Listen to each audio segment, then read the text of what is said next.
Well, hey everybody, Mike Griffith here, and going live during the draft. I was kind of hoping that Jake Fromm would be picked right now, so I wouldn't have to worry about stopping and, I got my laptop here waiting to write the Jake Fromm story, or actually publish, excuse me. Look at this. This is some live interactive stuff here. This is like happening, like live, like really right now. I'm really going to try and go live for Friday Night Mike during the draft, while Jake Fromm could go at any time. And if he does, there's going to be an awkward pause where you're going to sit there and watch me work. And it won't be for too long. Hope you guys are enjoying tonight's NFL draft. You see, I've got this is as close as I have to NFL colors. So this is for the Detroit Lions being smart enough to pick DeAndre Swift, which was just, I just can't even understand how Swift gets out of the first round. We're talking about a potential franchise back here with DeAndre. And the fact that the Miami Dolphins passed on him, I really think they thought they were going to get him early in the second round. I'm so glad that the Lions had that opportunity pick. And listen, nobody dogs the Lions. My friends all know this. They're like, Griff, you're the biggest hypocrite ever. I've never really been a Lions fan, okay? I covered the Lions in college for a couple of years. When Barry Sanders, now you know how old I am. When Barry Sanders was there, okay? Couple of seasons. I was a part-time stringer while I was in college at the Lansing newspaper. And Barry Sanders he was unbelievable. I mean, the cuts, you guys seen the highlights. And so I had an appreciation for the Lions, a respect. But then just over the years, they're just such perennial losers. And, when Isaac Nauta got picked there last year, I just thought, well, maybe Isaac, he'll make the team. And sure enough, Isaac did. A lot of people said, he's a 7th round pick. They don't really need a tight end. I said, look, Isaac Nauta is a pro. He will make that team. And he spent some time on the practice squad, but now you see Isaac Nauta on that NFL franchise. So this year, the Lions, they weren't projected to pick Swift. Opportunity picked. Credit to them. They get a difference maker. They get a team leader. They get a locker room guy, they get a good character guy, and I know this stuff just sounds so cliche, but trust me, it makes a difference. When you're trying to turn a franchise around, like the Detroit Lions are, you got to have guys like Isaac Nauta and DeAndre Swift to have Matt Stafford's back, because I've never felt like Stafford has had that connection there. Okay, some questions. Who do I think will take Jake? I see Jake's on the best available. I got to tell you, we typically... our Dog Nation team, we've got a live thread, and we pop in and out of there, but tonight it has been on fire, right? So Connor Riley and Jefferson, we probably should have done a show. Next year we'll probably do a show. I've gotten lambasted. I've gotten called out for my take on Cam Newton. My boss said he needs to reevaluate my position, but Connor Riley had my back, so we're all having fun. I hope you're having fun. It's fun to be in here in a chat room with you, talking about the NFL draft, getting your thoughts.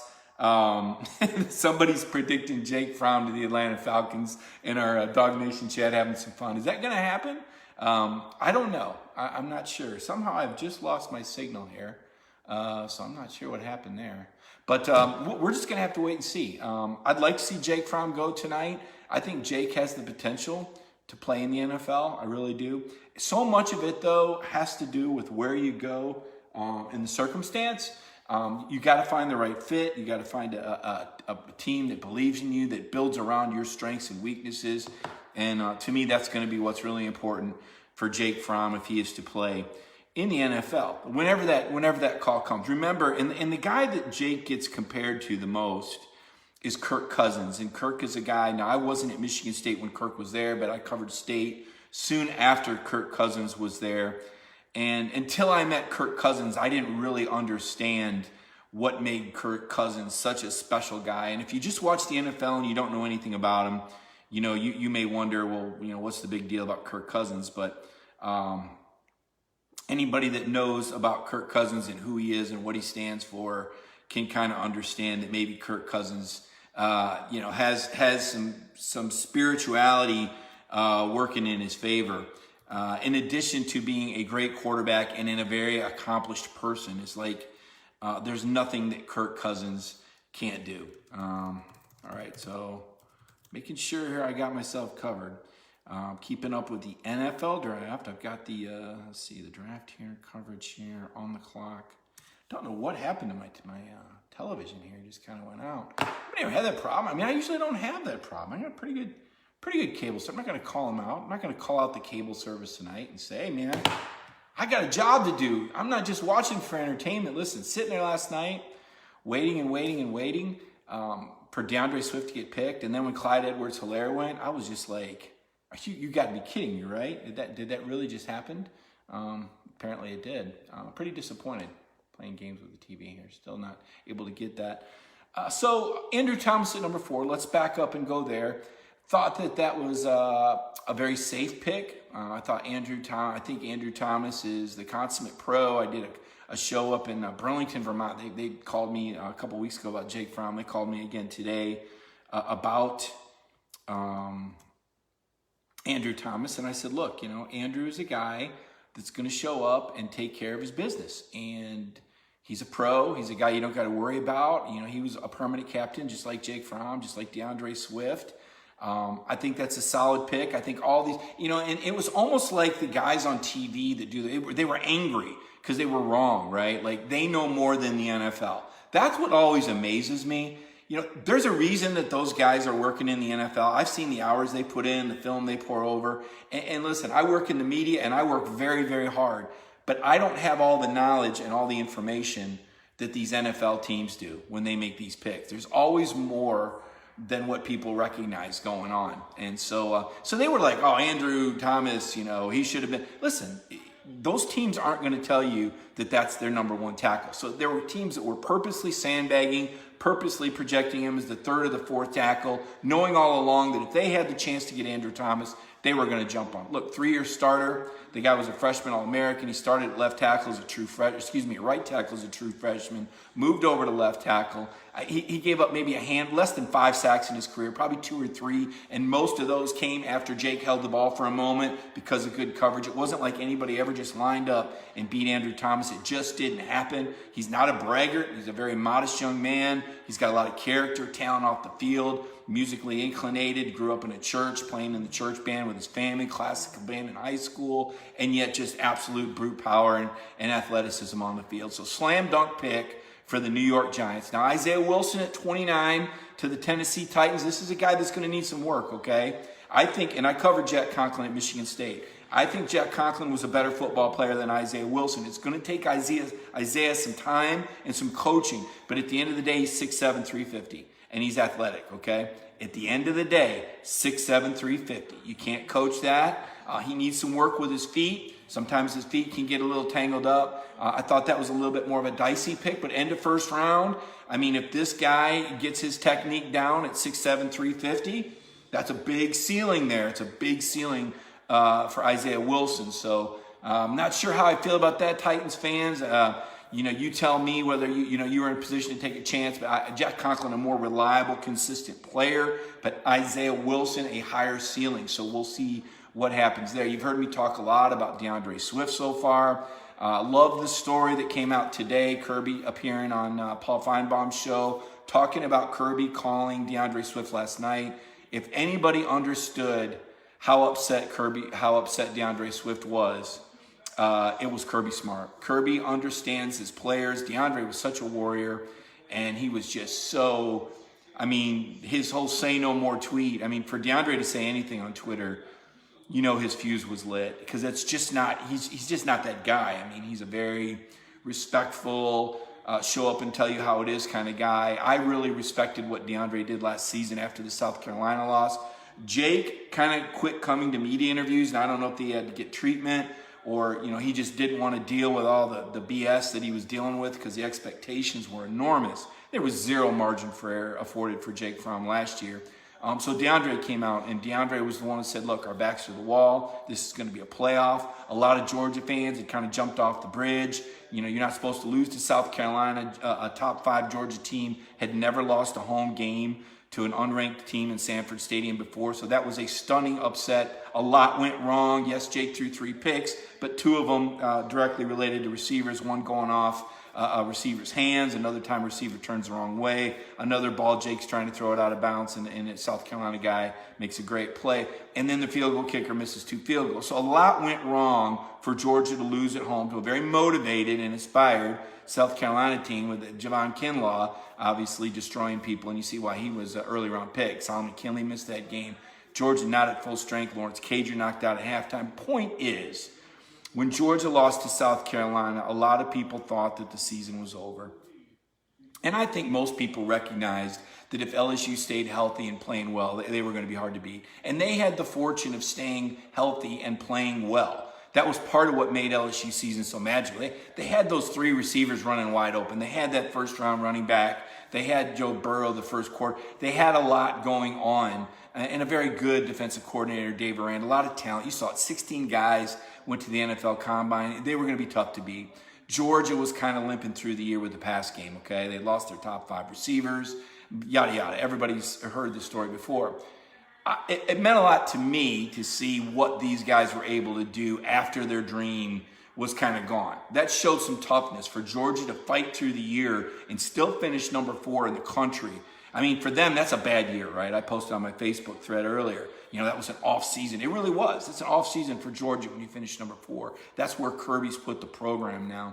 But DeAndre Swift deserves a lot of the credit because between him and Jake, they kept the guys engaged on offense because they were really limping on offense. That offensive line, even with those 2 first-round picks, they started 6 different combinations in the first 7 games. An injury-plagued offense. The defense was outstanding. But the offense was very spotty. The passing game, a lot of hiccups, not a lot of consistency between Jake Fromm and his outside receivers. So there's a pick. The Raiders just picked Lynn Bowden Jr., and I'm probably going to get myself in trouble with the Kentucky fans. But there was an argument on Twitter, and I shouldn't even get in these Twitter arguments. I don't know why I do. At MikeGdraft4 if you want to see just how ridiculous things get. But somebody was talking about Lynn Bowden better than DeAndre Swift. What are you talking? Oh, he sold this, he sold. Lynn Bowden just got picked by the Raiders. He was a very versatile guy that can do a lot of different things. He got forced into playing some quarterback snaps. He didn't complete a pass against Georgia until there was less than 5 minutes left in the 4th quarter. But he was so dynamic they didn't even score a point against Georgia, albeit in a rainstorm. But this guy's kind of a freaky athlete. He might be worth a flyer on your fantasy football team. He's the kind of guy that does a lot in the open field, maybe a wildcat quarterback inside the 20-yard line, but probably being drafted to play at receiver and do some things. I don't mind that pick with where we're at in the draft right now at number 81. I'm just kind of hoping they pick Jake Fromm. I want to write this story on Jake Fromm. Let me take a look, see what some of your questions are. It's been kind of a busy week. So let's see. He will be versatile. Might be converted to wide receiver, James Crump says. I agree. Alan Verbonik says the system made Tom Brady. He fails at tailback. Is that what you're talking about? Oh, you say he fails at Tampa Bay. You know, the Brady to Tampa Bay thing, here's my favorite story of this. So about a week ago, somebody put out a fake tweet that Rob Gronkowski was coming out of retirement to go to the Tampa Bay Buccaneers. It was from a fake account, and I retweeted it. And somebody busted me again on Twitter, and they're, oh, Mike Griffin, you're the biggest dummy you. And I went, oh my gosh, I fell for this stupid parody account, but it seems so doggone believable. Well, then it happened. So there you go. Dante Green, it's crazy how J.R. Reed is not picked. I would agree with you. I thought last year J.R. could have come out after his junior year, and I thought gone in the first 3 or 4 rounds, and he was actually, there was going to be a Senior Bowl invite because he graduated early, as I believe. I like J.R. Reed's game. I think the knock, they say he doesn't have enough athleticism, but when I covered J.R. at the Combine, he seemed to put up decent Combine numbers. Wasn't the fastest guy. But he made plays. He was heady. He's the son of a pro. Here come the Raiders at 81. Who are they going to take? Bryant Edwards. Here's another guy. South Carolina wide receiver. Remember, Georgia fans remember this guy. We were just talking about the South Carolina game a minute ago. Bryant Edwards had like a 46-yard touchdown catch, big play against Georgia that night. The Georgia defense didn't give up a play longer than 40 yards the final 6 games of the regular season. That's how good they were. Bryant Edwards, I believe, the all-time leading receiver. at South Carolina. Yep, there it is. And a good pick, a guy that I might stash away late in the drowns on your fantasy football team. Talked with him at the SEC Media Days last year. He's a pro. Had a lot of fun with him. What else were we talking about? Falcons need a quarterback, but not sure he's the answer, Jeff Edmondson says. Jeff, I say no, only because Jake Fromm needs to get out of the state of Georgia. And this is what I mean by that. Jake is a tremendous character guy. He was one of the 22 All-State Good Works Award winners for reading in an elementary school, for working with the less fortunate people. He did some charity work at a camp. But the pressure on Jake Fromm in this state last year was just unbelievable.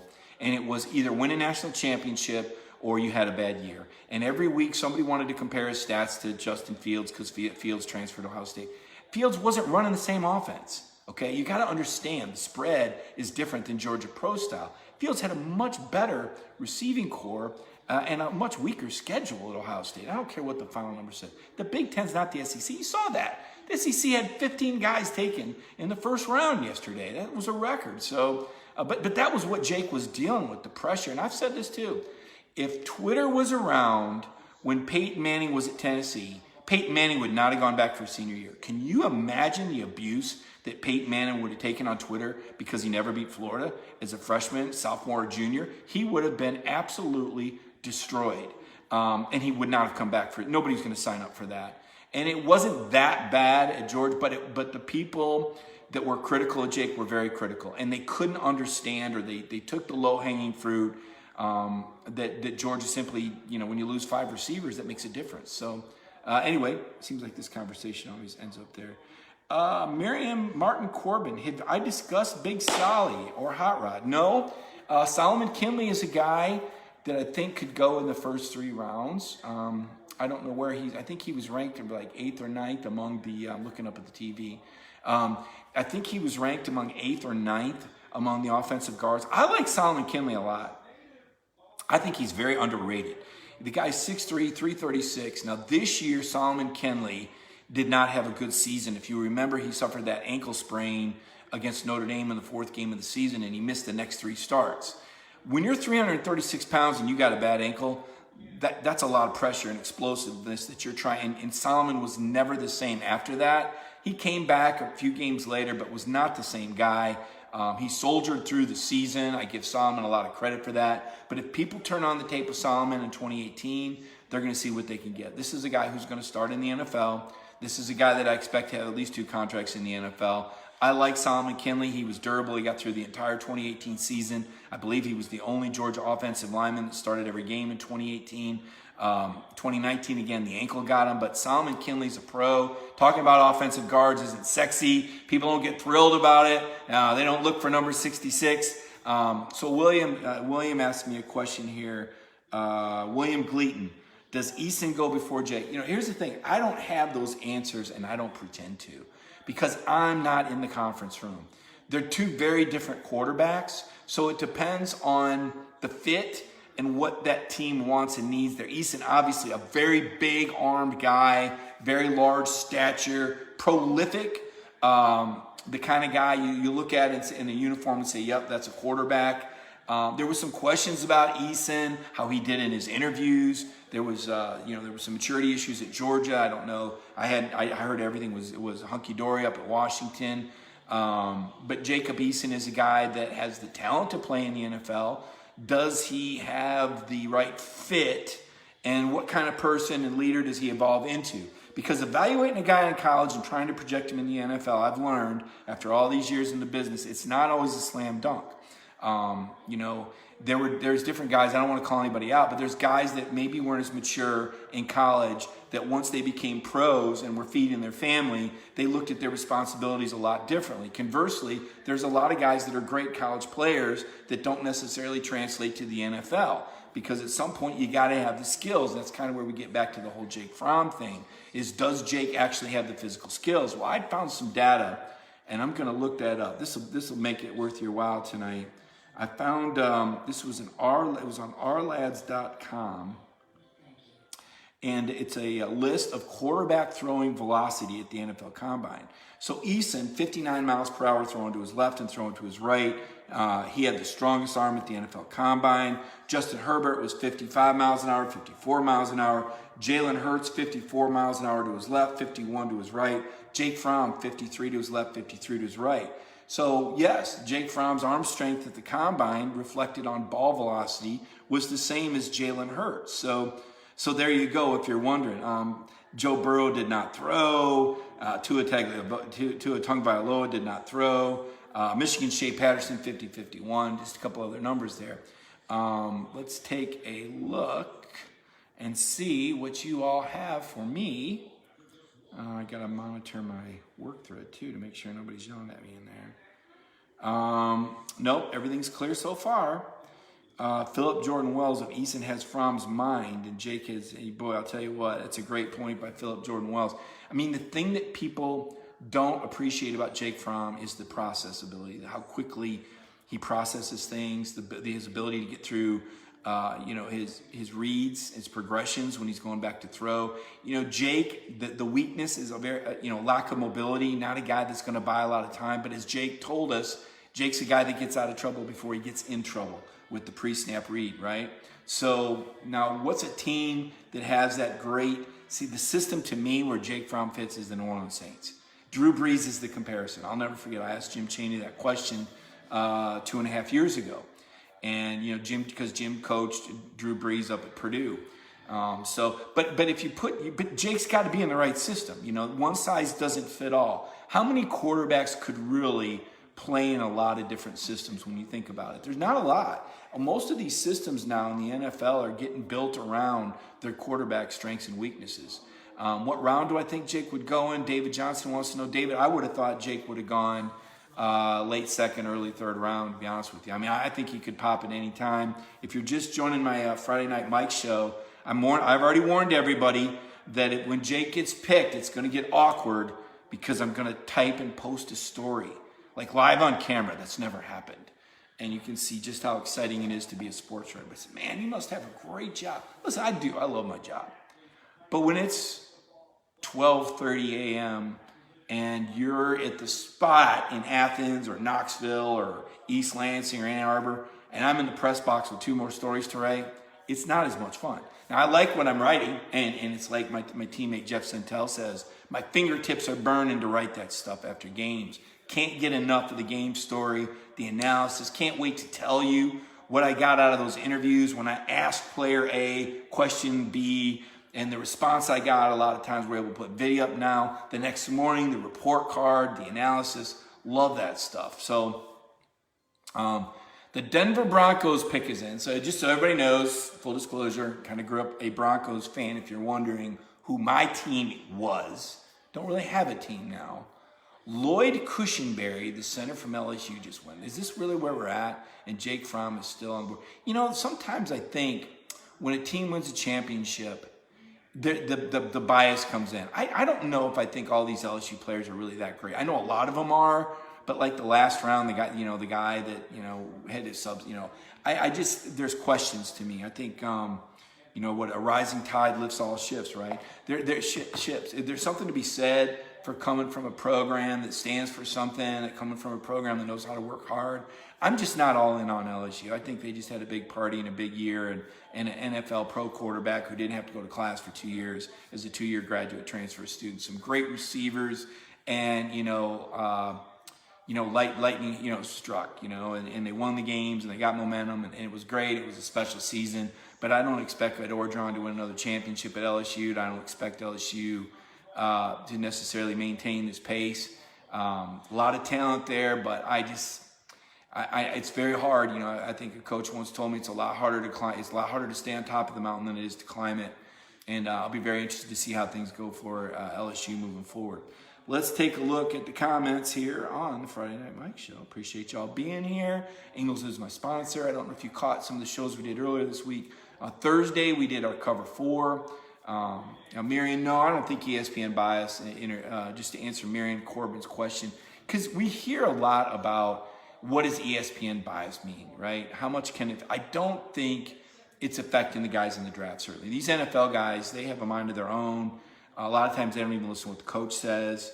Sometimes they do. You get some sources here and there. Not hating on LSU, Eric, just not convinced, because show me when they've sustained that success before.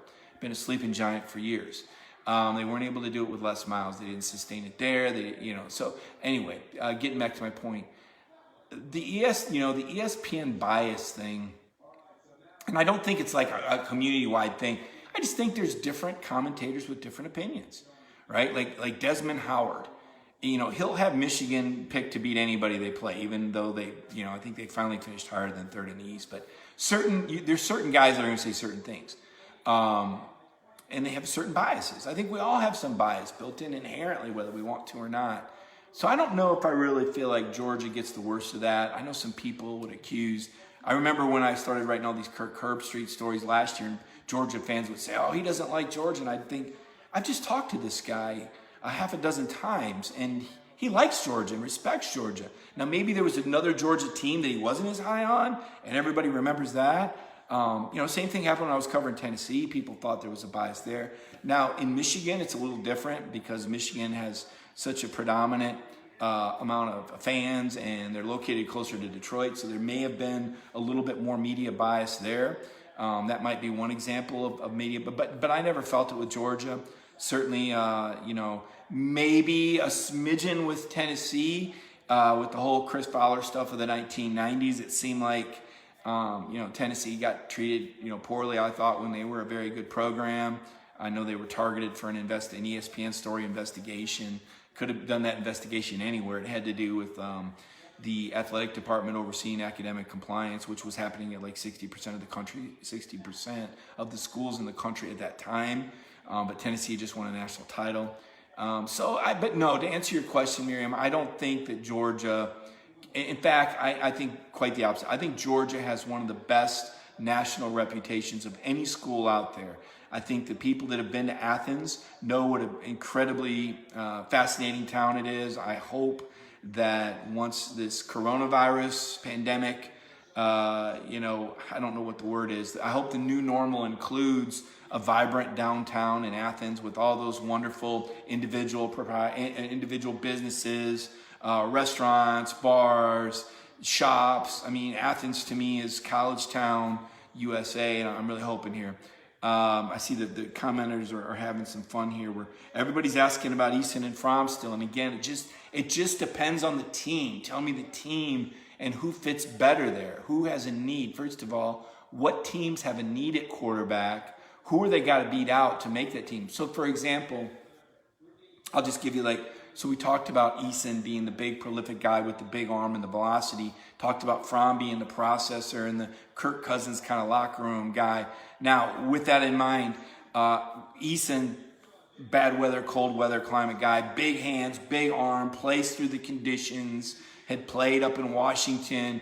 Eason's a guy that, if the Buffalo Bills want to I'm going to Eason over Fromm. Fromm does have the smaller hands, which isn't a problem unless it's a problem.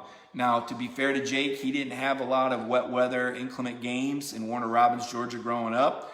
Didn't really have much at Georgia, but this year he ran into a monsoon and a freezing cold game against Kentucky. Neither quarterback threw the ball well. Lynn Bowden was the other quarterback, though, so that's kind of a given.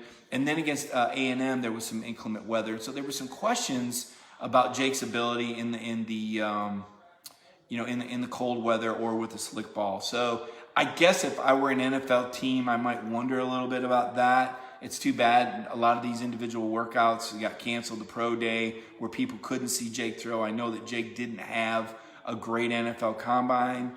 He's not the first guy that had a bad combine. Again, you're asking me what quarterback, what team. I like Jake Fromm in domes, right? I like Jake Fromm in warm weather and domes. I like Eason better in the outside conditions. Now, there's obviously a lot more scientific breakdowns, what type of offense, things like that. Think of it like this, though. Jake Fromm is more of a point guard. So when I think of Eason, I think of the old Los Angeles or Oakland Raiders, now Las Vegas Raiders. It's going to take a while before I say that. Remember how they had to have that vertical game, the Raiders, man. They pound you and then they would just air it out deep. Eason with that big arm is going to stretch you out vertically. Jake, more of a point guard, more of a West Coast quarterback in my mind. Again, I like the New Orleans Saints as a team that I would think would fit Jake Fromm really well. I'm not, again, we brought up the Falcons. I said, I said I'd rather Jake be out of the state of Georgia just because I thought there was just so much pressure on him. You see Jake and his family there watching the draft. Jake trying to be as proper as possible. The guy is always proper. He always said the right things. He's such a pro. And looking at him there, looking all proper and sitting up, he'd be in the front row of class. That's Jake Fromm, right? You know what you're going to get. He's going to walk through the door with his briefcase. He's going to put the briefcase down. He's going to say yes or no, sir. He's going to do everything the coaches ask him to do. He's going to make friends with everyone on the team, and he's going to know the playbook in like 3 days. That's Jake Fromm, okay? I'm going to stop short of calling anybody like Ken Stabler. The Snake was his own man. Let's just say that. Maybe a modern day. Is that what you're thinking? Like a modern day Kenny Stabler? Well, no, Stabler was just such a... And again, you heard me earlier say I was a Broncos fan. So in my very young youth, I had to watch Stabler and the Raiders absolutely torment the Denver Broncos until John Elway came and saved the day. And then I became like these fans that I complain about. And if the Broncos didn't win a Super Bowl, I was throwing things at the TV, right? And then when Elway finally won it was like, that's it. That's all there is to it. I mean, he just needed a running game this whole time. Yeah, pretty much. And then he retired and I was done. I said, okay, I'm not a fan anymore. That's it. Don't have a favorite team anymore. John Elway was the guy I would watch that could make anything happen. The drive, size, speed, power, run, throw, the uniforms. And then it ended for me, right? So, so now I'm just a college football writer. And I like my fantasy football. I got guys I like in fantasy football. That's fun. But the college football to me now, it becomes more, you're in a respect for these guys. You're in a respect for the guys that you cover, an appreciation for their game.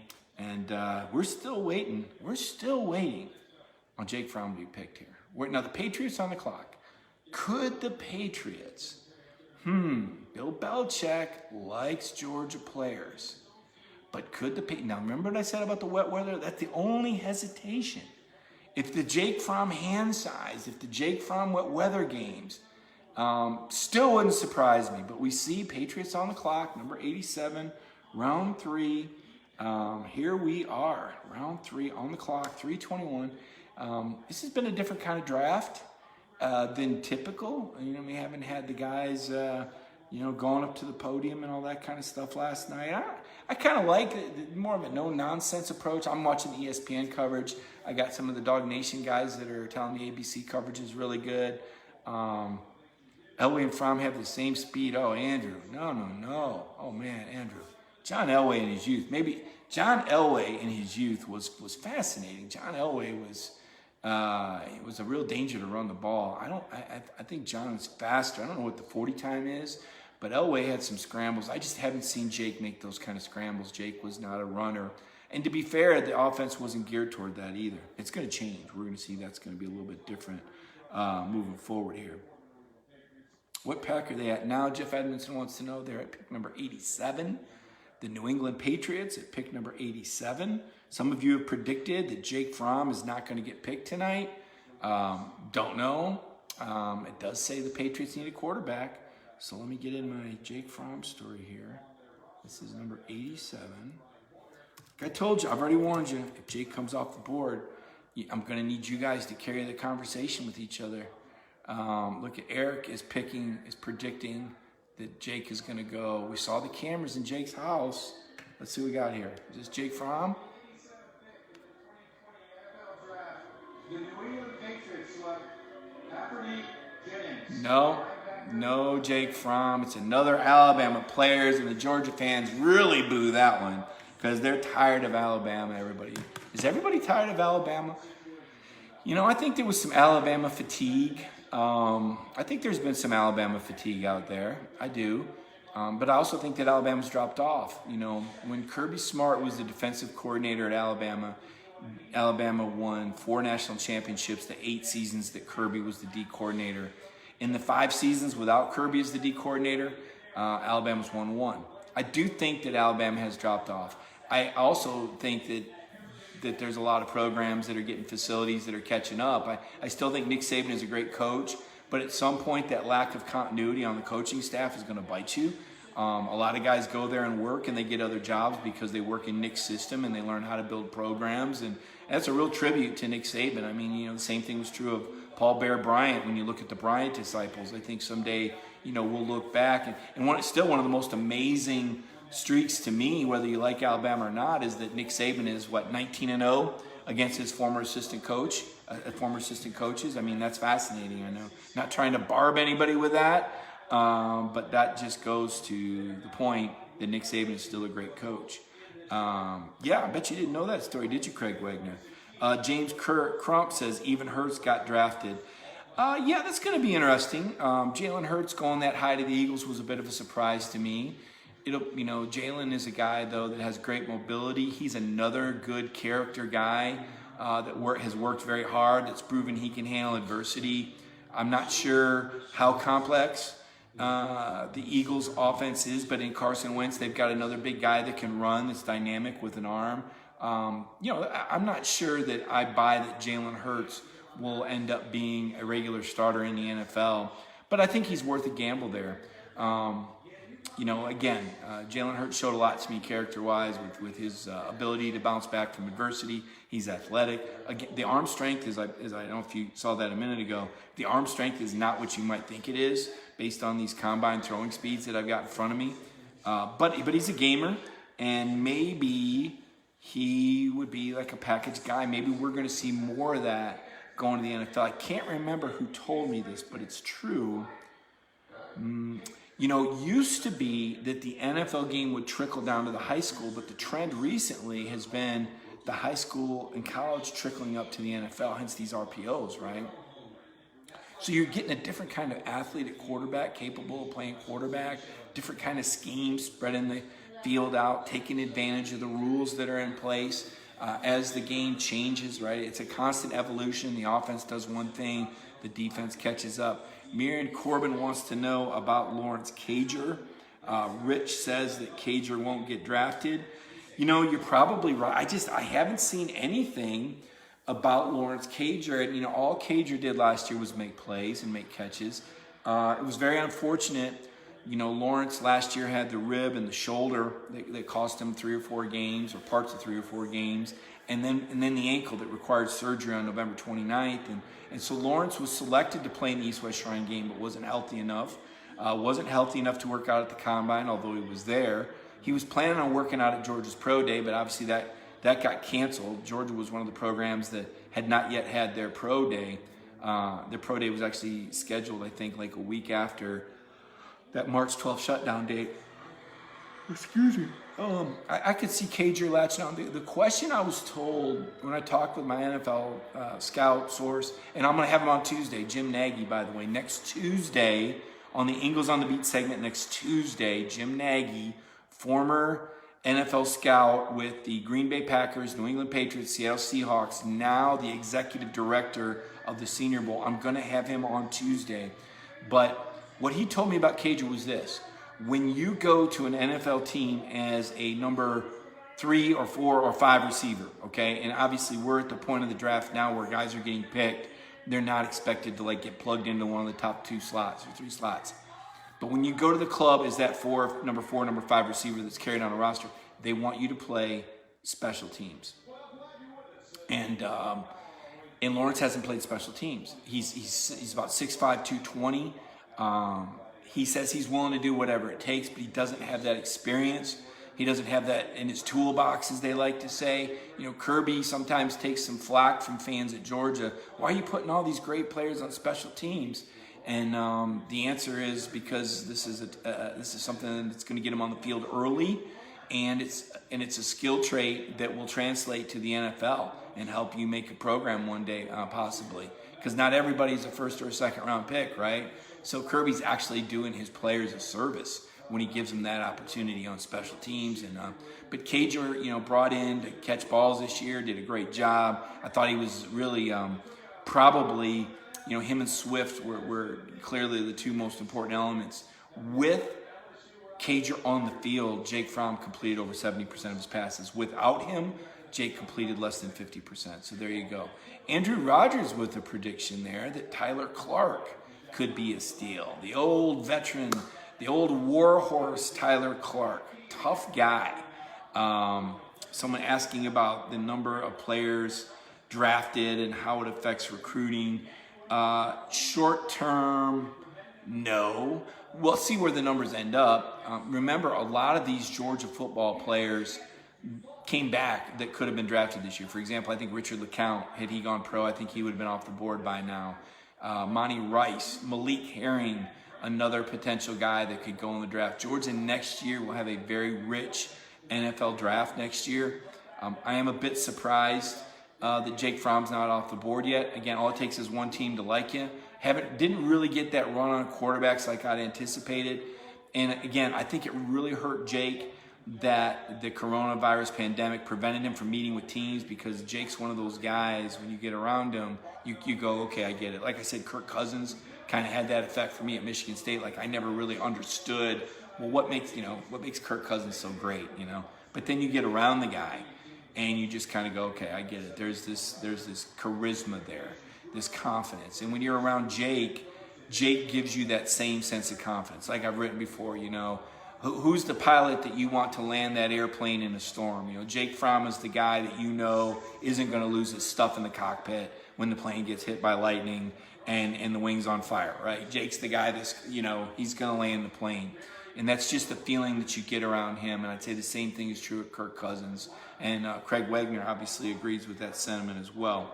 Next year's draft will look good. Connor and myself will have some follow-up stuff after this draft about different guys next year that could go. Let's see, if I look at the Georgia roster right now for 2021 NFL Draft, Demetrius Robertson will be a senior receiver on his way out. You saw Trey McKitties, that tight end from Florida State who transferred in, a grad transfer. Jamie Newman, the grad transfer quarterback, will be a guy that will be drafted. Justin Schaefer, another big offensive lineman, another big guard, has the look of an NFL player. Jamari Salyer will be a junior. He will be draft eligible. I would imagine he will be picked as well. Ben Cleveland will be a senior guard. Waiting to see what Ben does. Ben was not eligible for the bowl game, so I want to see how Ben Cleveland bounces back. He's a big guy. He was the strongest man on the team last year. Another one of those giant guys off the Great Wall. James Cook will be draft eligible next year. Let's see, who else? I guess Zamir White would be draft eligible. Who else do we have here? Next year's team. Jordan Davis, the nose tackle, will be draft eligible. He'll go high. Malik Herring. Monty Rice, I think I've already said that. Richard LeCount. The secondary, you want to know the high-ranking guys, Eric Stokes, Tyson Campbell. Tyson Campbell particularly could be a first-round pick. So there you go. There's a list of guys next year. Guys that could get picked tomorrow. We're waiting on Jake Fromm, right? Here come the Vikings. Maybe Jake could be a good fit here. We've speculated on that. He could be the perfect guy to go in behind Kirk Cousins. We talked about the similarities there. We're at pick number 89 in the third round. So I've got my wide open story here, waiting to write it when Jake Fromm is picked. And I'm going to go like radio silent here and work on this story if Jake goes. Because I've got to write the story. Like I said, I was planning on Jake being picked and then going live after that. Good call, J.R. Reed, great call there. You watch these messages, so many of these people, Andrew Rogers that follow us, really know the Georgia roster and follow this closely.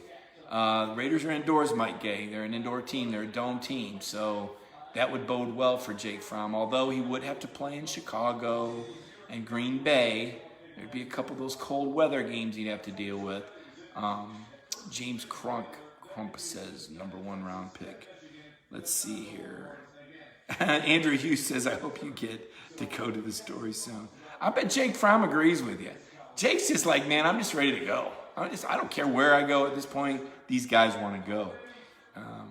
Let's see if the Vikings bring him in.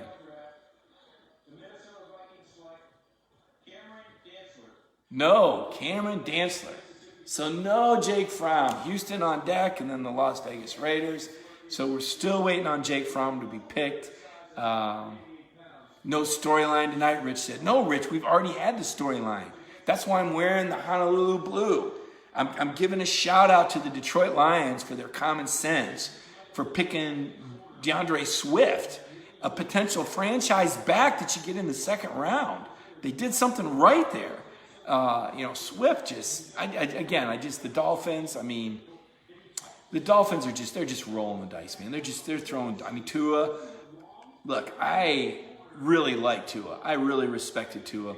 When I was talking about good college player, but maybe not great NFL player, I'm just not convinced that Tua is durable enough for the NFL. Even though they protect the quarterbacks in the NFL, Tua's nature is to extend plays, fight for yardage, sometimes beyond what's good for him, sometimes with diminishing returns.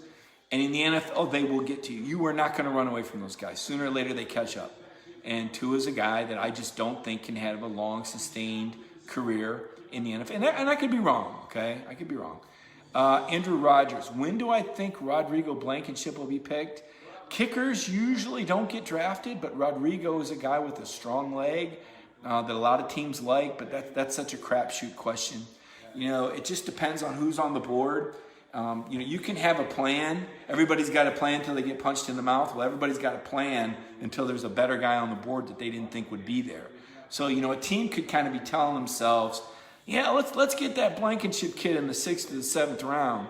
And then the 6th or the 7th round comes up and they go, oh my gosh, can you believe that guy from Nebraska is still there that we really liked? Or can you believe that running back is still there? Or geez, nobody took a shot, at the safety, J.R. Reed.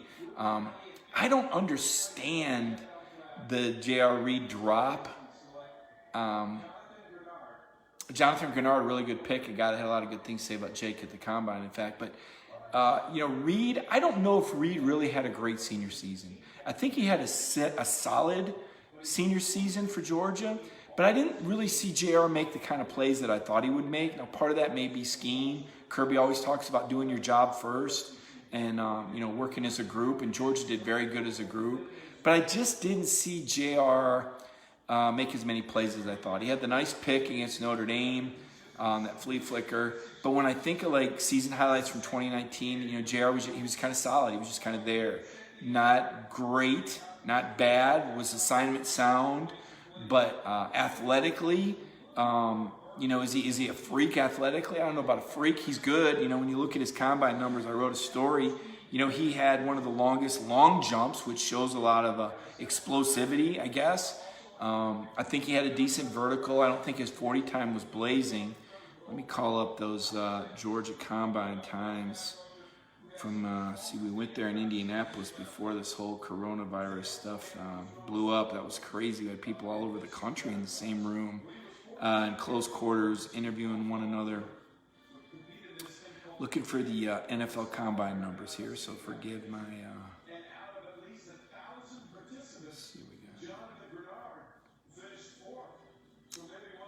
Where are we at here? Still looking for my combine numbers.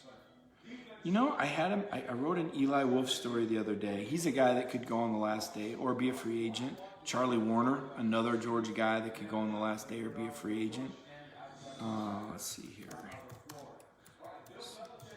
See if I can find those combine numbers just to give you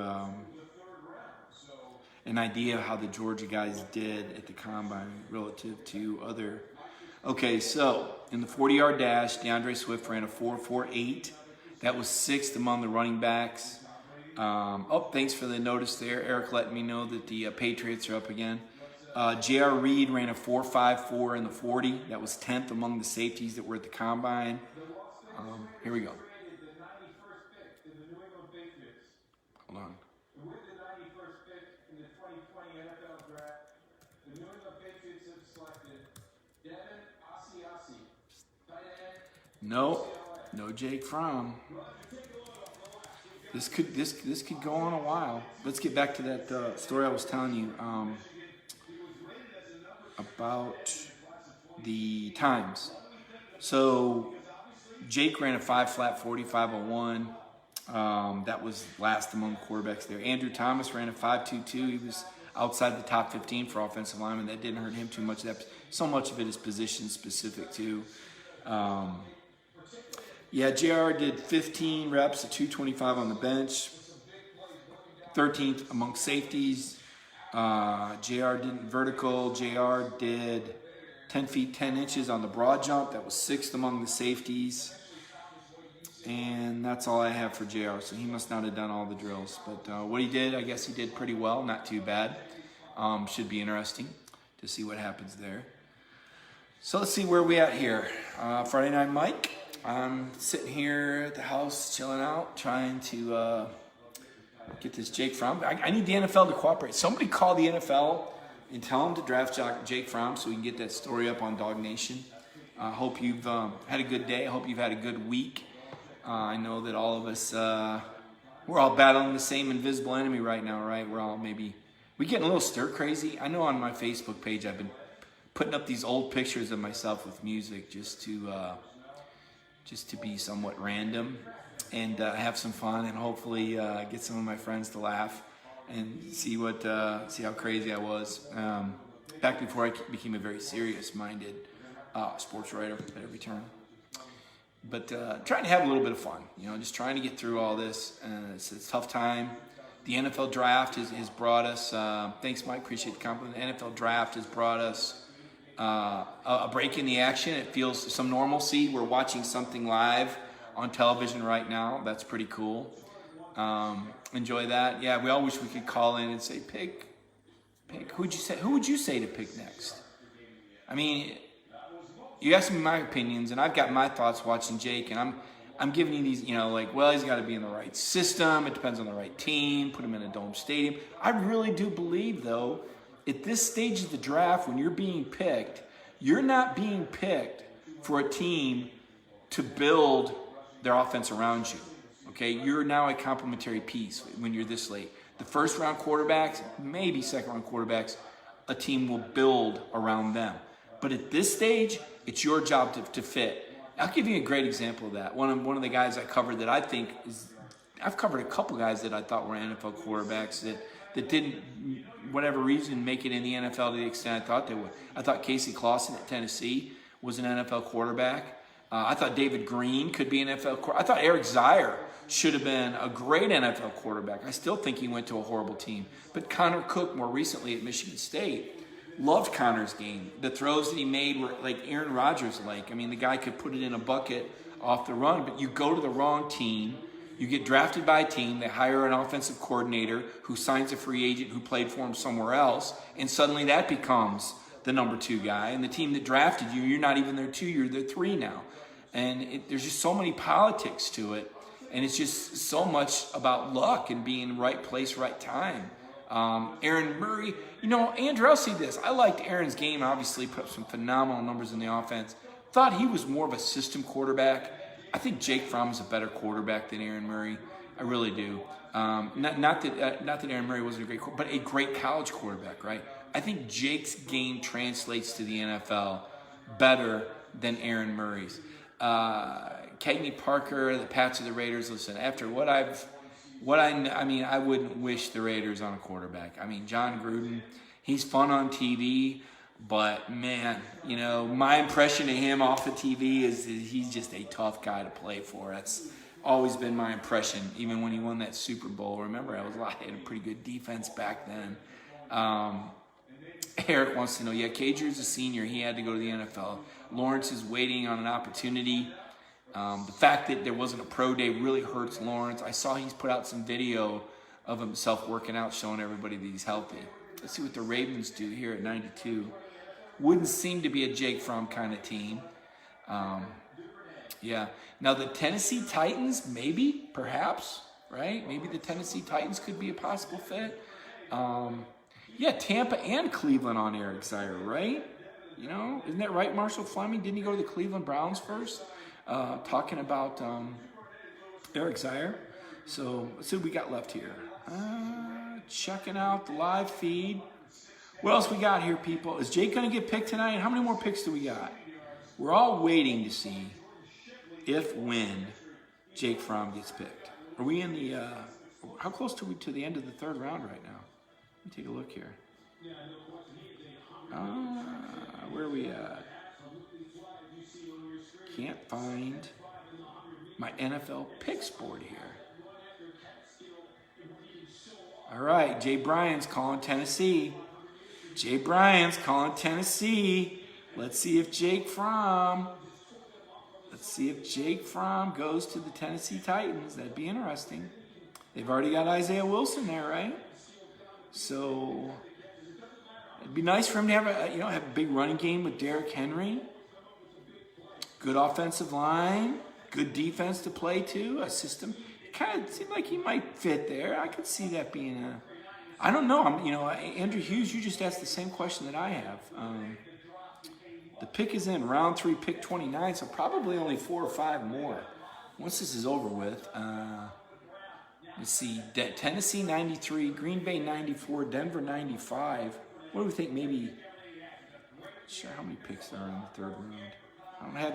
I don't have that up. I've got my browser open to like 3, 4, 5, 6, like 8 different screens. So is that weird? That's just kind of multitasking there, I guess. I'm with Cagney Parker there. I like the Saints as the fit. Andrew Rogers is calling the Saints as well. Amos Williams says Eason or front. Now Eason, I could see that when you look at Tannehill. I could see the physical similarities there. Not Green Bay, we know that, right? Wouldn't think Denver. John Harbaugh, look at that. There's some emotion. Got a John Harbaugh, Jim's brother. Tom Crane's brother-in-law, right? All you Georgia fans know that Tom Crane is married into the Harbaugh family. That's a fact. How about that? 106 picks. So what do we got? 13 more? Okay.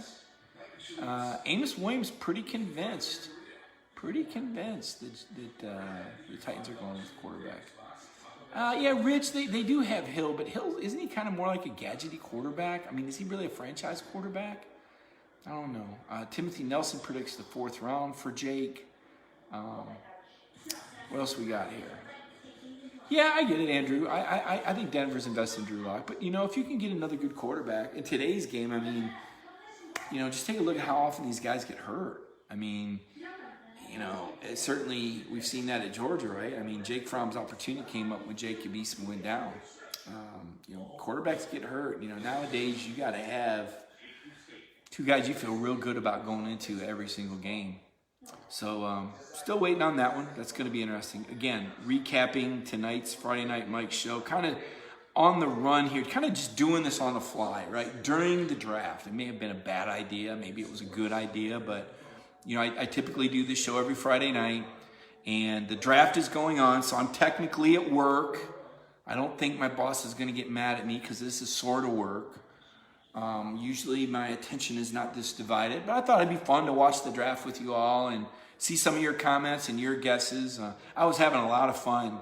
Again, our Dog Nation 2.1 thread tonight was just on fire between our boss, BJ Sweeney, and Jeff Santel and Connor Riley.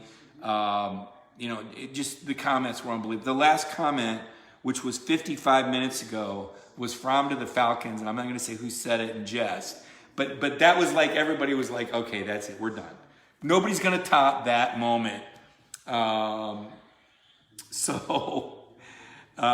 was that. That's the last comment we got on our live Dog Nation thread. So I was having fun in there. I did get called out by the boss for thinking that Cam Newton was a fabulous. Thank goodness, Connor Riley had my back on that and reminded my boss that Cam did win an NFL MVP. I'm not crazy. He was a great quarterback, doggone it. As I said, just ask Nick Saban. But we had a lot of fun. I hope that, I hope for all of you that you have people around you at work like that. The value, and I've worked a lot of different places. I've been very blessed and been with a lot of great companies and worked alongside a lot of great journalists. But this Cox company that I work for, I mean, it's the things have just been unbelievable that have come out during this coronavirus pandemic. The support that our work group has given us is just, you just thank goodness. You just say, man, I'm so glad I'm with this company. I hope you are having that experience. I know these are tough times. I've been with companies that have shut down. I've been on that end of it. Listen, this is all you got to know. You're going to come out on the other end of this. There's another side to this deal. Everything is temporary. You can't let the now. You want to do the best you can to get through now to get to the new normal. And I'm trying to do that. I'm trying to walk twice a day because I'm like everybody else. I'm eating everything in the house while I'm stuck here. So I'm trying to walk. I'm trying to make sure I get sleep. I'm trying to stay as healthy as I can possibly be. I've got this mentality that, sooner or later, this daggone thing is going to touch all of us. And I just want to be as healthy as possible, and my body as prepared as possible if I have that unlocked, because it's just such a roulette game and a crapshoot. So, I would just try to motivate you to try to stay positive, get to the new normal. We're all going to get through this. There's going to come a day we're going to look back on this junk. So right now, just get through this, because trust me, I've had a lot of moves. I've had I've changed jobs and states, and I've been fortunate to move up at every time, but it's hard every time. Change is difficult, but I feel like you evolve as a person. So we're all evolving right now, so try to make it for the better, right? Ask yourself, did I get better? And it sounds corny, but seriously, I tell myself this every day. So I want to encourage you, and I want to thank you for spending tonight with me doing this. This makes me feel like I've got some value, that I can reach out and talk to you all about football, or hear some other opinions, some ideas. People bring things up to me that I may not have considered. And when we go Facebook or we go on the web, obviously there's all sorts of opinions out there. But I feel like our Dog Nation group and my Facebook page, I feel like I've got a group of people there that I feel really comfortable with, conversing with, even when we disagree. This is one of the best boards on the internet. I think anybody that's a part of this Dog Nation family, recognizes that. I think BA does a great job every single day. But beyond that, with the stuff we're doing at night, you're getting to know me and Jeff and Connor a little bit better now with these videos. But just a great group of fans that we deal with. So thank you again. That means, like I said, this is real. I mean, this is it. You are what you do. I mean, this is who you are, right? You're in my home. I brought you in my home. Let's get back to talking football. Hadn't had my little soapbox moment there. Perspective, man. Perspective. This is such a crazy time. So what do we got? Amos Williams says, here we go. Okay, here we go. Kevin, thank you for the compliment. Ken Blankenship, wow, Ken, thanks for being there, man. Means a lot. Jay Bryan says, I was wrong. I'm going to bed. Jay Bryan has had enough. He's done with the draft. He says, forget it. Jay, thanks for playing. You know what? I quit a board today. I got a confession. So I joined a board on like a message board on Facebook, like one of these pages, right? Like I thought it was going to be something, and it turned into something else. And I said, I'm done. I've had enough. And then I saw you're being mentioned in the comments, right? Facebook will tell you. So I rejoined the page just so I could answer those people and say, listen, I didn't quit because of you. I just quit because I didn't want to be here anymore. You didn't make me do anything. So, social media is such a trip, man. You got to take it with a grain of salt. When you know the people that are watching, I see some former classmate just joined there, Laura. When you see the people that are watching, you know what? Now it's different. Now there's somebody that I'm accountable to. At some point, I'll be back in my hometown.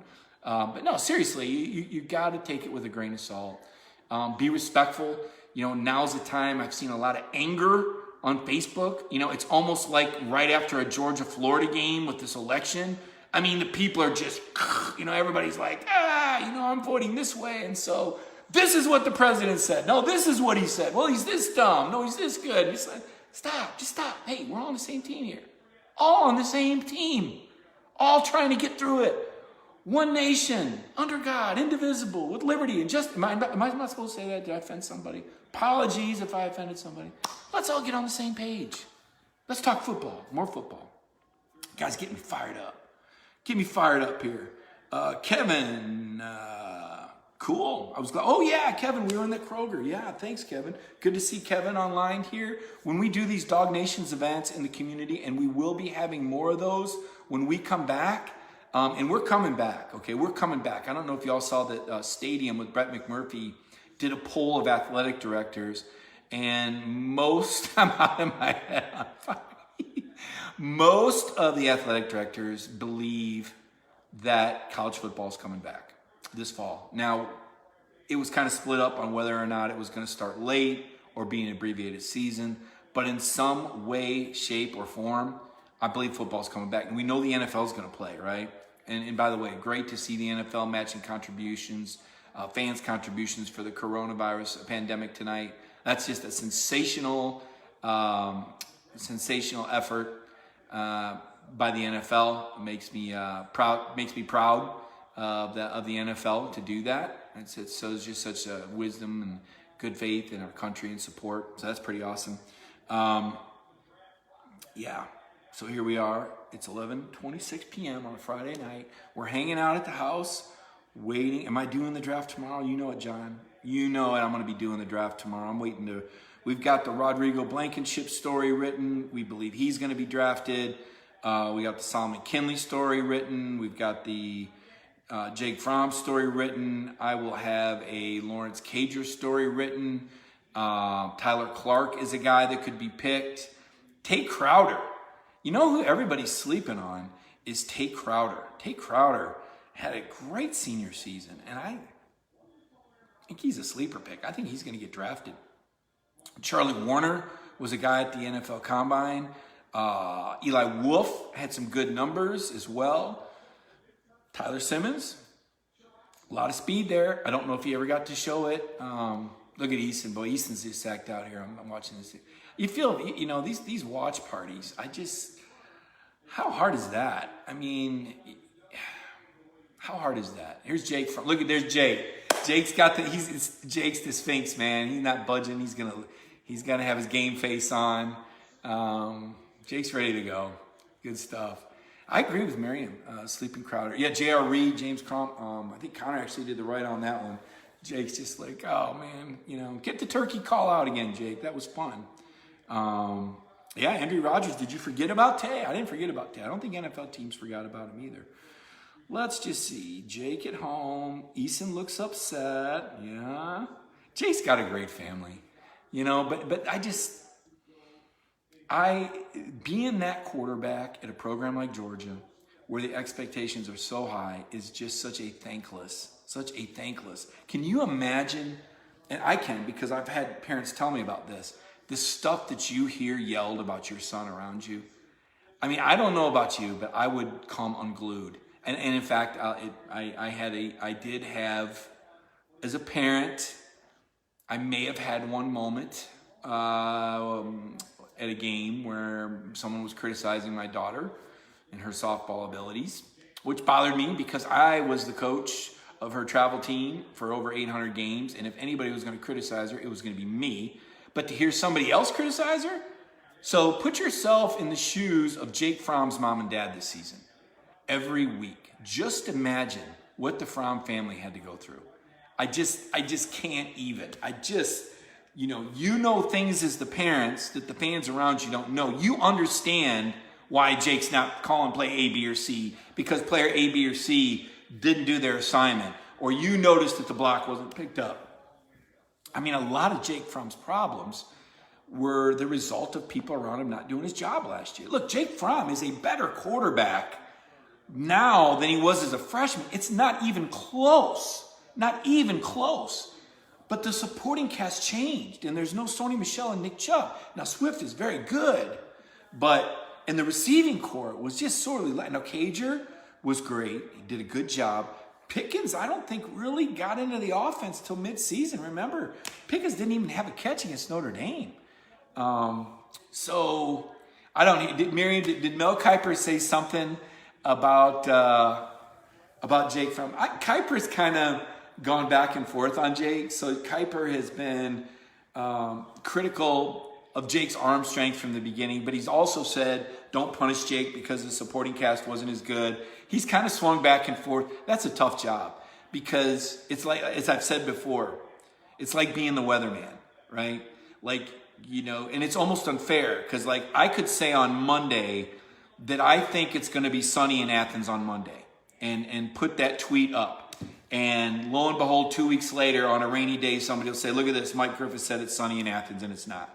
Well, it was on Monday, but it's not now. That's called fluid. And so the predictions and the prognostication business gets pretty complicated because what you say is based on what you know at that point. And things change so quickly. You find out one little shred of information and it can change your entire perspective on things, right? So for example, I don't know about you, but Solomon Kinley, okay? Solomon wasn't 100% all year. Do teams know that? When they're watching the film of the second half of the season, do they know how much pain that big giant was in? That he probably, if he wouldn't have played, people would have understood it because the ankle was so bad. Or you find out that on that interception, why did Jake throw it there? Because the receiver ran the wrong route. And a lot of these throws, you've got to throw before the guy makes the break. And so quarterbacks can get hung out by... And Jake's not going to throw that guy under the bus after the game and go, yeah, he ran the wrong route. He's not going to do that. Great quarterbacks don't do that. They take accountability. And that's why their teammates continue to believe in them. To me, that is the measure of a player, is when you talk to their teammates and you hear what the teammates say about them, because the players know. And guys like Jake Fromm and guys like and Rodrigo Blankenship, the players love Rodrigo Blankenship. I have never seen a kicker give a pregame speech like Rodrigo Blankenship did. Jay Harwell, I did not get a haircut. I did not. I'm wearing a hat. That's it. I don't have my video TV hair, so I'm wearing a hat. That's it. I mean, because, hair is tough. It wasn't, you start doing more video and TV stuff and you're like, oh my gosh, how do women deal with this, When you're young, you just, who cares, right? But then, you'll see a picture of yourself or you watch the video clip and you'll be like, oh my gosh, bad hair day, dude. Now, does that sound vain? Maybe. I don't know. But you want to look good. You want to represent, right?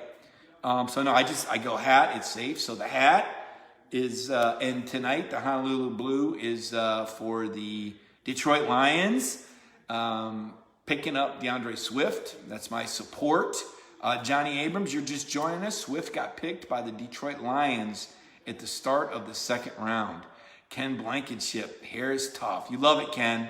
I'm just giving you the real stuff. You got to know it. Hair is tough. Hair is very tough. So is the 5 o'clock shadow. Although now it's becoming a little bit more stylish to have a little 5 o'clock shadow. So that's good. What else we got here? Jake never had the elite receiver, Michael McDaniel says. Javon Wims was your best target. I think there's something to be said for that. I liked Riley Ridley, but I felt like Riley wasn't on the same page with Jake enough. I go back to the 2018 SEC Championship game. I was disappointed in the 2-minute offense there at the end of that game. Terry Godwin had some skills, but I didn't feel like Terry was 100% his final year. Cager was where he was supposed to be and made catches and a big target, but I don't know where Cager's speed is at. Isaac Nada was a guy that I thought was a very reliable target. I felt like Isaac was a guy that always stepped up big in the games. I think he caught 31 out of 32 targets his junior year. McCole Hardman, Amos. McCole was a playmaker, but not a receiver by trait. And I remember that McCole and Chaney were not exactly bosom buddies. There were enough practices where it just seemed like, I don't know. The chemistry didn't look good to me. And not to say that it looked bad, but it didn't look good. So McCole Hardman, but again, this is a guy that was not a receiver by trade. McCole is continuing to become a better receiver every day. Now that he's in the NFL, right? He can do nothing but study football. He'll be a better pro than he will a college player. But in college, in Georgia's pro-style system, I felt like McCole was somewhat limited to what he did. He did the jet sweeps, obviously. He was a guy that could go deep. But McCole was not the most polished guy at Georgia. Had he come back for his senior year, how big would that have been, right? Now, he won a Super Bowl, so it's awful hard to second-guess McCole Hardman leaving early. But had McCole come back, could he have been a Heisman contender? Could he have been a kind of guy that could have returned punts and kicks and been Jake Fromm's go-to guy? I still don't believe they would have beaten LSU. I still don't believe they would have gotten any further than where they got with a Sugar Bowl win. But I would say I don't think they would have lost South Carolina. I don't think they would have lost to South Carolina if Lawrence Cager hadn't left that game at halftime with an injury. Lawrence Cager had 3 third-down conversion catches in the first half of that game, was not around in the second half when they needed him. How many? I'm trying to keep up with all these questions. Yeah, Dominic Blaylock is on the comeback trail. I always say this, anything that you get from a guy coming off a knee injury, and remember it happened very late in the season. That happened in the first quarter of the SEC championship game the first week of December. So an 8-month timeline, where does that put him? August, mid-August? That's just too soon. If you get anything, excuse me, if you get anything out of Blaylock next year, this season, it's a bonus. But I wouldn't count on it. I wouldn't put the pressure on the kid. I don't think George is counting on it. I think he's going to be given the space to make the type of comeback he needs to make. As Lawrence Cager told me, you come back and you're physically back, but you're not mentally back.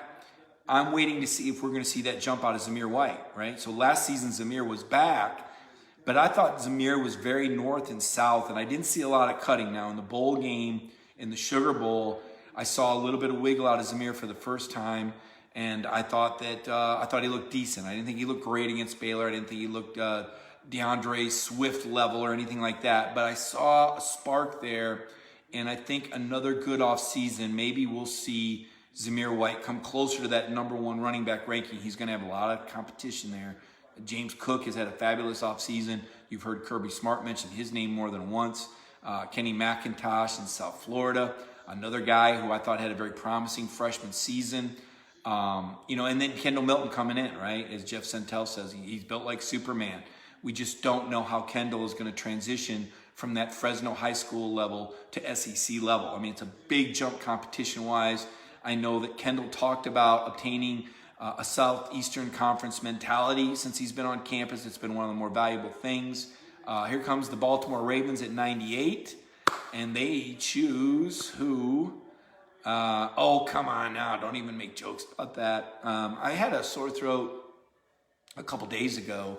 I think it's allergies. Right? But yeah, I mean, of course, when you get a sore throat and cough, we're all kind of like, oh my gosh, right? That's kind of one of the effects this has had on us. It's going to be like that, right? We're going to be, certainly I'm very conscientious of it, but I think it's allergies. I've been doing more yard work than typical. And so, get me a beer. No, you know what?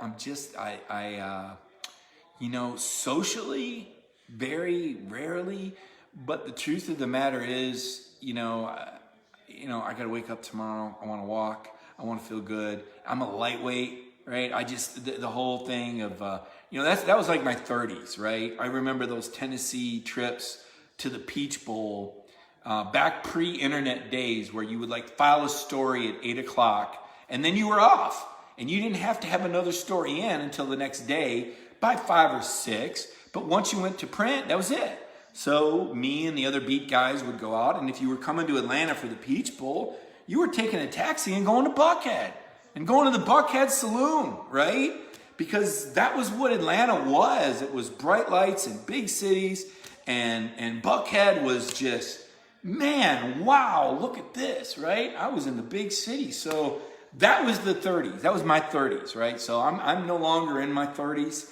So now, like, what sounds appealing to me is like a hot green tea that's zen, and some oatmeal in the breakfast with put some yogurt in there, like some vanilla. What do we get? What does Cam Newton endorse there? The Oikos yogurt, right? Greek non-fat yogurt with a very low sugar content. Yeah, that's pretty nerdy, but that's kind of where I'm at, right? Because it's just now it's like be on top of your game. I mean, stay healthy. Do your job well, be ready to interact, be ready to do one of these at the drop of the hat. If there's breaking news, if we do a cover 4, if I need to pick up the phone, if I get a phone call, it's a source. Hey, did you hear this? Need to call Greg McGarity, ask him a question. This is a different society. If you're in the media now, you're on this 24/7 clock. When you travel, you certainly don't drink because of the flying and the altitude and the dehydration. I mean, all this stuff adds up. And if you want to stay in the game, man, you better take care of yourself. So there's some sacrifices I guess you make. But every now and then, sure, I'll have a beer now and then, but not at home. Just don't have a whole lot of time for it here. That's just me. Other people, hey, good way to chill out, relax, take advantage of some of the opportunities, as I was saying a minute ago, get to the new normal as easily as possible. Ken Blankenship used to work with AJC Sports. Oh, wow, you came up with IJ Rosenberg and Mark Brett, the great Mark. Mark is still, what an unbelievable column. And Tony Barnhart is a guy that I always looked up to. Tony was one of the first sports writers that was doing television, and I was doing some local television in Knoxville, as well as in Lansing, Michigan. So Tony was a guy that did that nationally, kind of paved the way for a lot of other guys to do television, because it is its own skill set, and it was something that I really enjoyed doing. And Tony is a guy that, Tony Barnhart's still a guy that's universally respected. You talk about columnists, and Mark Bradley is that guy that, can just sit down and knock it out of the park, right? I mean, there's just certain guys. It's like the guy at the park that can hit the home run. Just some guys have the home run swing. Mark Bradley's a guy that's got a home run swing. And, some guys have it and some guys don't. And I don't feel like I'm a home run swing kind of guy. I'm more of a line drive kind of hitter, whether we're talking about my, my approach to my men's league softball, which I haven't played in a while. I was getting back into that this spring before this whole thing went. I'm a line drive guy. I like to come at very straight, hard, direct, serviceable, right? Matter of fact, but Bradley he's the guy that can just hit those columns, or just home run swing, flips the bat, and you're just like, did he just sit down and knock that out, right? Pretty amazing. We're still waiting on Jake Fromm. I am making sports writer analogies to baseball. How about that? Never thought I would go there. Maybe I should practice this. Andrew Rogers, did I see the Sam Pittman video with Andrew Thomas and Isaiah Wilson? I did, Andrew. A couple thoughts on that. Very cool moment, but also very much a recruiting moment. Letting everybody know that these are guys that he coached and these are guys that he maintained a relationship with. The fact of the matter is that everybody did like Sam Pittman. Sam, when he left the staff, I think I've told you guys this, when Sam left the staff, after that, when was it right after the SEC championship game? And they just gotten drilled by LSU, and then I'm trying to think of the timeline. Yeah, it was after the SEC championship game. And I just thought, who in the world, who can possibly replace Sam Pittman? I mean, he's such a well-liked guy, glue guy for the offensive staff, and then Kirby goes out and really makes what I believe was the hire of the offseason. I think Todd Monken was a big hire, don't get me wrong. But without Matt Luke, I don't think that Todd Monken can be as successful as he'll be. Clay Dykes with an intriguing question. Which rookie is most likely to win the Super Bowl? Eric tipping me off that the Patriots. Thank you, Eric, for that update. Where are we at here? We are at pick number 101. Do we think this could be Jake Fromm? Could it be? All right. No? Did I see Tanner Muse picked a minute ago? Tanner Muse was a guy that I talked to at the Combine, the Clemson safety, that told me that he thought Jamie Newman would do the things that a lot of people thought that Justin Fields was going to do at Georgia. And as soon as he said that, I said, oh my gosh, that quote, here we go, got to write it. The Clemson guy is comparing Jamie Newman to Justin Fields. So I did a deep dive on that, and Jamie Newman actually averaged more yards per game last year than Justin Fields did at Ohio State. How's that for a stat? I bet you don't have that stat, do you? I thought that was a good stat. So the Patriots have traded up, you tell me. All right, that's good to know. Let's take a look and see. I need like an interactive draft board. Like every time I have to log in, I'm going to log in again here. On the clock, the pick is in. Round 3, pick 37. 37 is one of my lucky numbers. Let's see here. So this could be it. Round 3, pick 37. All right, let's see. Pick number 101. Round 3, 37 pick. There's 37 picks in the third round, huh? Even though there's only 32 teams. How about that? Look, people are calling it. They're calling for Jake Fromm to the Patriots right now. Let's see. Well, I told you my lucky number's there. Whoever they pick here is going to be a future star because it's the 37th pick in the third round. So it's a numbers thing. It's a karma. I got a thing with 37. So let's see here. There's my Solomon McKinley story, Eli Wolf story. What's the Jake Fromm story at? Here we go. Uh-oh. Did I just close the wrong file? 101st pick of the draft. Here we go. Who do we got? Do I like this style draft or traditional? I like traditional. These are trying times. This is a tough production night, but I like the traditional draft style a lot better. This is, I feel like it's piecemealed. It's just not as good, in my opinion. It just doesn't have the same, I don't know. I don't feel like I see the same number of highlights. I feel like something's missing here, right? I don't know. I'm glad to have it. I think a lot of the commentary and analysis has been good, but to me, this hasn't been. I know it's been the most watched draft ever. Obviously, circumstances a lot to do with that, but I don't necessarily think it's been the best draft ever. The rookie most likely to win are you talking about a Georgia rookie most likely to win a Super Bowl? So let's see. Andrew Thomas went to the Giants, so that's a no. Isaiah Wilson is with the Titans, maybe in the playoffs. Do I think the Titans can win a Super Bowl? DeAndre Swift went to the Lions, so no. So at this stage, I guess you'd have to say Isaiah Wilson, right? I guess you'd have to say Isaiah Wilson of the Georgia guys. So let's see. They got the Jake Fromm living room. Look, Jake left the chair. Jake must be getting some push-ups in or running a couple miles out the block or staking out some wild turkey in his backyard. He's quite the hunter. So we'll have to wait and see if this is the pick where Jake Fromm finally comes off the draft board. Let's see. Where is Jake Fromm? Harrison, Jacob Eason up there. He's waiting as well. Everybody's comparing Fromm, Eason. Who's going to come first?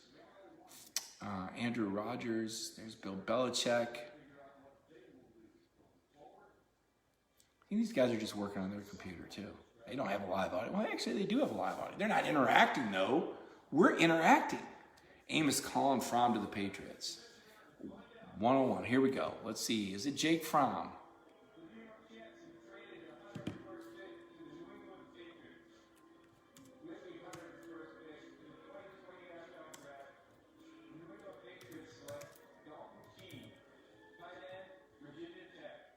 Tight end, Virginia. Wow.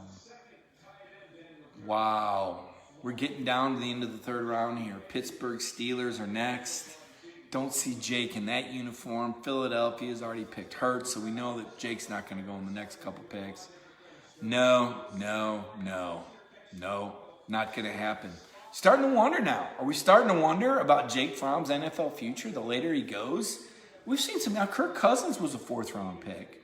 He's doing all right with the Minnesota Vikings, so let me rearrange myself here. I got to get a little bit more comfortable here. I've been hunched over the computer, and it's been fun, but I need a little bit of more comfort here. Let me settle in a little bit here, a little bit more. Oh, it's been a long day. It's been a long night.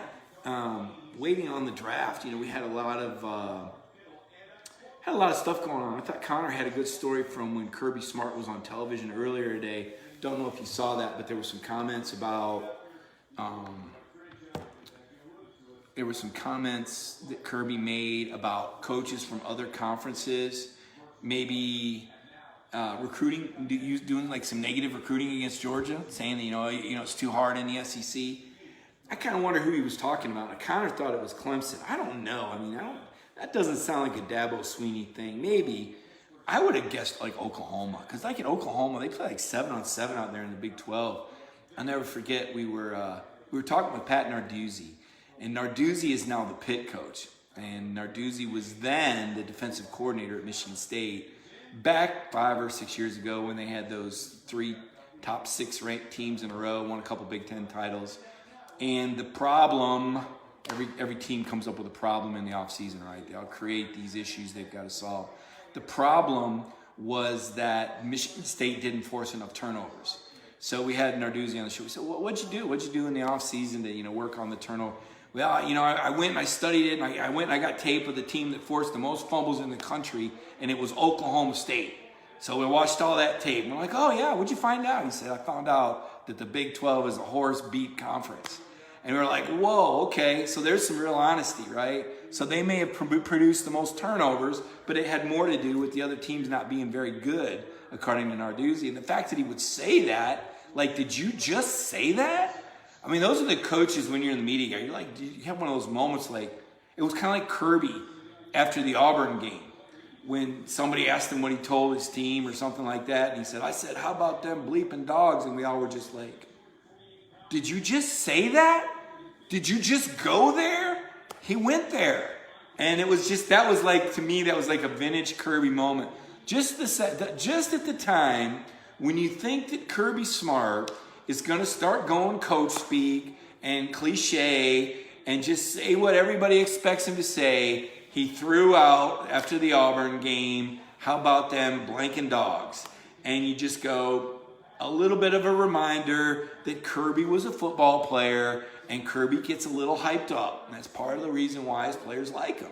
It's part of the reason why he can relate to these guys. He's only 44 years old. And so many of these people on the internet want to compare Kirby to Nick Saban. And I've got to remind them, do you realize that Nick Saban, when he was 44 years old, was like 6-5-1 or 6-4, 6-5-1? Michigan State his first year, and he went to the Independence Bowl and lost to Jerry DiNardo and LSU. That was Nick Saban at 44 years old. Nick Saban did not win a bowl game as a head coach until he was 49 years old. So here's Kirby at 44, already, accomplished with 3 straight SEC East Division titles, already with a national championship game appearance, a Rose Bowl win, a Sugar Bowl win, working for a top 20 academic institution that's in the process of putting up an $81 million football building. When you look at what Georgia's invested in the last 3 years of Kirby Smart, $180 million worth of facilities. So when people say, is Georgia on the verge? I go, oh yeah. I mean, it's right there for you. It's all right there in front of your eyes. And now tonight, although tonight's going kind of slow and we're all waiting for Jake Fromm or Solomon Kinley or J.R. Reed to be picked, we're waiting for that 4th guy. Georgia could theoretically break the school record for the most number of draft picks, which is 8, which was done twice, according to my notes from Claude Felton, the best sports information director in the country. Another one of the assets that they have here, in addition to this campus, this school, the town of Athens, is the preeminent sports information department in the country. I mean, they really, truly turn out the best. Like, they're noted for that hospitality and that efficiency. So if you're a sports writer covering Georgia, your job is a lot easier than a lot of other places. Look, Rich checking in. Have any dogs gone anywhere else in Swift? I know, right? It started so promising. Swift goes like 35. What was he like? 33. Third pick of the 3rd round. We're going, all right, let's go. Let's get in the draft mode. Let's buckle down. All right, now we're waiting on Jake, and maybe Solomon Kinley's gonna go. And here we are. Swift was the 3rd pick of the 2nd round. That's right. It only seems like we're in the 4th round. So we're at 104 with the Rams. And the pick is in. And who's going to the Rams? Let's see. Could Jake Fromm be around? Wouldn't seem to be. No Jake Fromm with the Rams. But the Minnesota Vikings are up next. The Minnesota Vikings, Jake Fromm, he's that guy. He's that processor. He's a lot like Kirk Cousins in that sense. Gets through his progressions quickly, pre-snap read, great locker room presence. I think he's a guy that would fit well under Kirk Cousins' wing. Certainly they have a lot in common. Not sure if Kirk Cousins hunts like Jake does. Don't think so. I don't know. I don't think Kirk Cousins is a hunter. But other than that, I think they have a lot in common. So let's see. Minnesota Vikings on the clock. And then the Saints. Oh, Vikings trade pick to the Saints. Here we go. Could this be it? All right. Could this be it? We all been saying that the New Orleans Saints would be a good fit for Jake Fromm. Let's see here.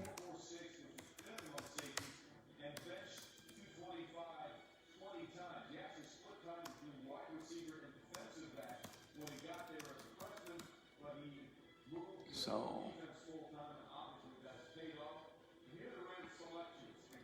Vikings trade pick to the Saints. Is everybody in on this one? Is everybody making the call here that Jake Fromm is going to go to the New Orleans Saints? Timothy Nelson says no. Roderick says Jake should have stayed. Here's the only thing, Roderick. If Jake stays, does he go any higher next year? Is he any better? Does he advance his game?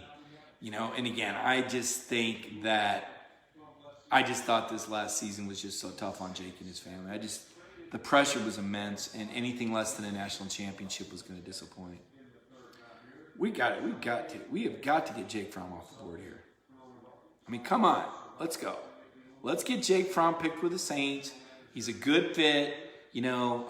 Jim Nagy, the Senior Bowl Scout. We're going to have Jim on next Tuesday at 12:30. He likens Jake to Drew Brees. Jake says he tries to model his game after Drew Brees. Jake just won the Sugar Bowl in the New Orleans Superdome. Let's see here. Jeff Edmonds says maybe Jake goes to Tampa Bay. That would be now, Jeff. That's a good possibility because when Bruce Arians was up at this Lake Oconee charity golf tournament, which he holds annually in the summer, he spoke a lot about Jake Fromm. Here we go. 105. It's Jake Fromm.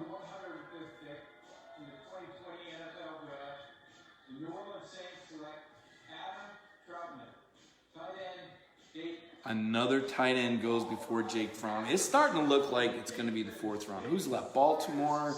Jake is not a Baltimore Raven. Cincinnati, probably not. So look at this. Eric says Jake going to TB, Tampa Bay. Heck no. Eric, why not? Why not? I know Miriam is like ready to pull her hair out tonight. Ken is beside himself, another tight end. I mean, we're all looking at this going, swing and a miss. You're right, John. We were all wrong about that one. Clay Dykes, with more deep threat, he could have improved his stock like his freshman year. Maybe Clay probably would have put better numbers up. And I don't know what the quarterback class looks like next year, to be fair.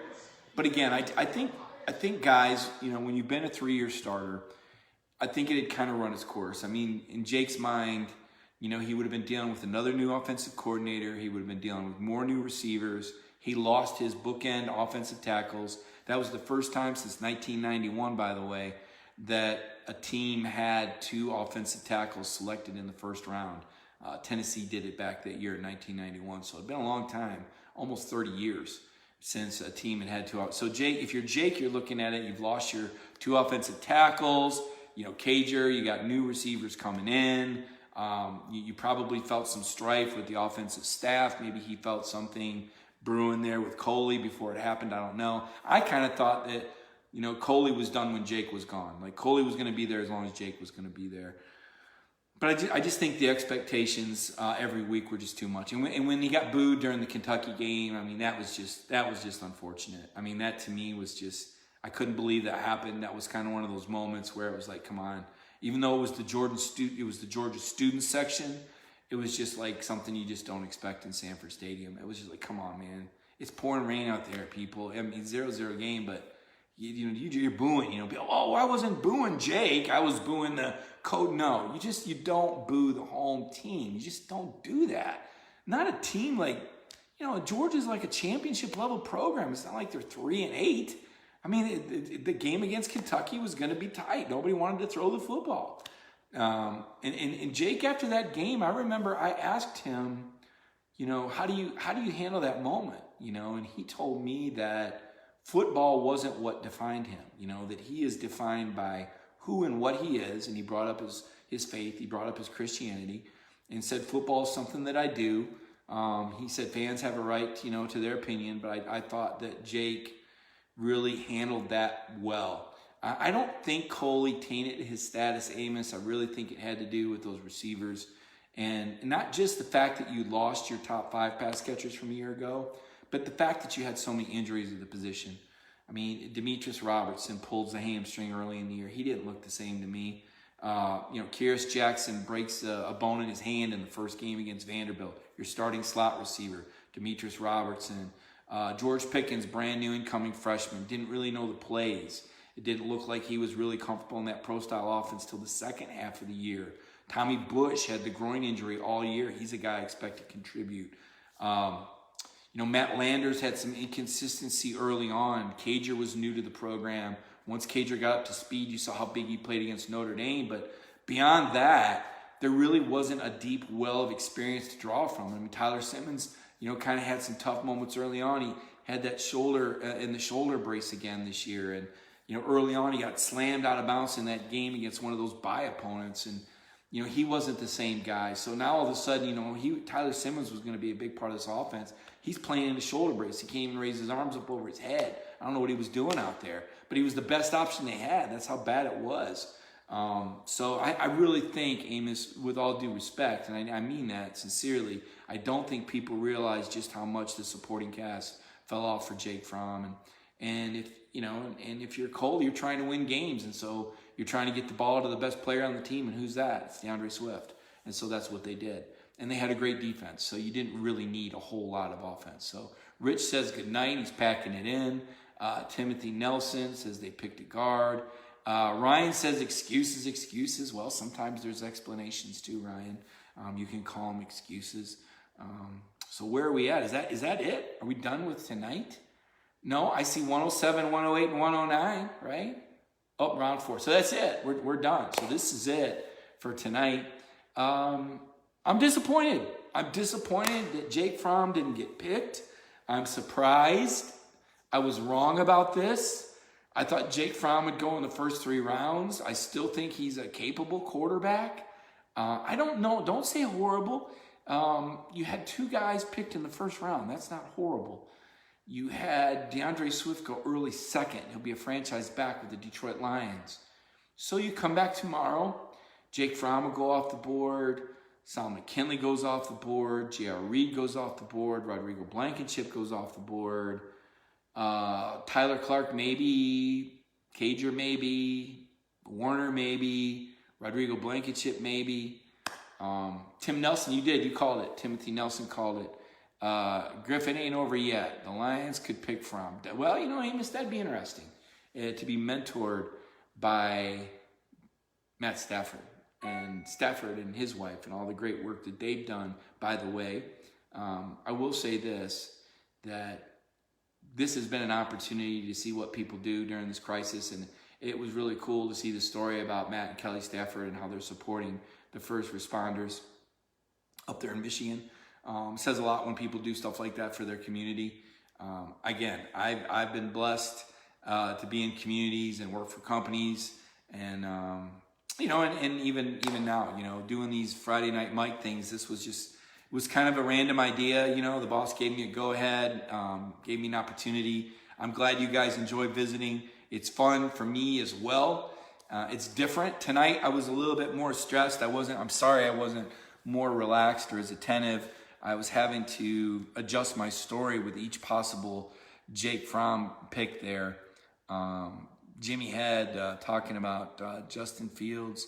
Yeah, in that Ohio State offense, he did great things, running in that spread. Just wasn't a fit for the pro style. It's too bad he didn't want to stick around and compete. Justin could have been the quarterback for Tennessee this season, for Georgia this season. But, he had a great season with Ohio State. It worked out for him. So you credit him for making a good decision. And, now Ohio State's got a great quarterback. They lost Joe Burrow to LSU. It's just the nature of the game, man. But Jake's going to kill a turkey in the morning. He probably will, Jay. So I see everybody signing off. I guess that's my cue. I'm going to sign off. No, Brad, you didn't distract me. It was a welcome distraction. I reached out to you guys. It's Friday night. I wanted to do the show even though the draft was going on.